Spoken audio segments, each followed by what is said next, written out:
కేవలం 10 నిమిషాల్లో ఈ టమోటో రైస్ చేసుకోవచ్చండి. ఇది వచ్చేసి నేను కాలేజ్ డేస్‌లో చేసుకుంటూ బాక్స్ కట్టుకుని వెళ్ళేదాన్ని. మా అమ్మకు నేను చేసే టమోటో రైస్ అంటే చాలా ఇష్టం అనమాట.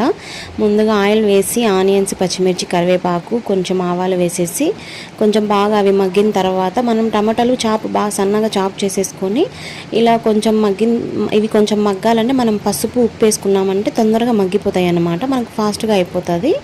ఓకేనా. ఈ ఫాస్ట్గా అయిపోయిన తర్వాత మనం అల్లం వెల్లుల్లి పేస్ట్ కానీ అవి ఏం అవసరం లేదండి. ఇవన్నీ అస్సలు ఏం వేసుకోవాల్సిన అవసరం లేదు. ఓకేనా. ఓన్లీ మనకు నేనైతే ఆలును పచ్చిబఠానీ వేశాను. మీకు కావాలనుకుంటే వేసుకోవచ్చు, లేకపోతే స్కిప్ చేయొచ్చు. ఓన్లీ టమోటా, ఆనియన్, పచ్చిమిర్చి, కరివేపాకు ఒకటి వేసుకున్నా పర్లేదు. ఓకేనా. నాకు ఇవన్నీ ఇష్టం కాబట్టి నేను ఇవి వేసుకున్నాను. కేవలం నా స్టైల్లోనే చెప్తున్నాను చూడండి. నా ఫ్రెండ్స్ కూడా ఇది నేను చేసుకెళ్తే చాలా లైక్ చేసేవారు అనమాట.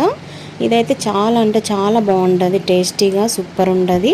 పసుపు, ఉప్పు ఇవన్నీ వేసిన తర్వాత చూడండి కొంచెం మగ్గిన తర్వాత నేనైతే గరం మసాలా వేసాను టేస్ట్ కోసము. స్పైసీనెస్ కావాలనుకునే వాళ్ళు కొంచెం మిరప్పొడి కూడా వేసుకోండి. ఓకేనా.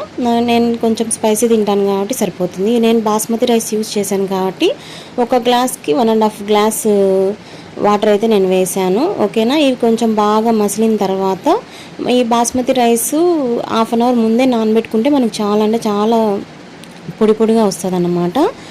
నేనైతే హాఫ్ అన్ అవర్ ముందు నానబెట్టుకున్నాను. మీరు కూడా హాఫ్ అన్ అవర్ ముందే నానబెట్టుకోండి. చూడండి ఎంత బాగుందంటే మా హస్బెండ్ అయితే చాలా టేస్టీగా ఉందని ఫస్ట్ టైం తిన్నాడు. నేనైతే ఆఫ్టర్ 10 years తర్వాత ఈ టమోటో రైస్ చేశాను అనమాట.